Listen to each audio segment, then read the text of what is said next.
আমাদের আজকের মুভির নাম লাঠিচার্জ। আমাদের আজকের মুভিটি শুরু হয় চেন্নাইয়ের একটি কনস্ট্রাকশন বিল্ডিংয়ে মারামারির কিছু সিন দিয়ে। লোকজন কাকে একজনকে খুঁজতেছে বা তারা করতেছে। এক পর্যায়ে দেখা যায় হিরোকে। সে কেন এই অবস্থায় আসলো তা আমরা আজকের মুভির মাধ্যমে জানতে পারবো। এ হলো মুরখানের পরিবার, আর তার আদরের ছেলের নাম হলো রাসু। এক পর্যায়ে দেখা যায় সবাই ঘুম থেকে ওঠার আগে সে যেন উঠে গেল আর কোথায় যাওয়ার জন্য রেডি হচ্ছে, আর তাড়াহুড়া করে বেরিয়ে পড়ল।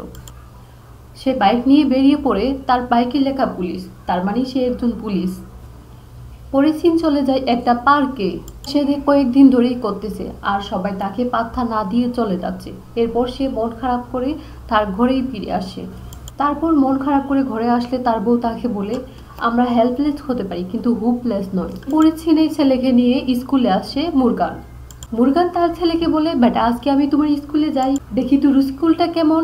রাসু বলে, না না, একদম না, তুমি এভাবে আমার স্কুলে যেতে পারো না। তোমাকে বলেছি যখন ইউনিফর্ম নিয়ে আসবি তখন আমার স্কুলে আসবে। অন্যদিকে তার বউ একটা হসপিটালে নার্সে চাকরি করে।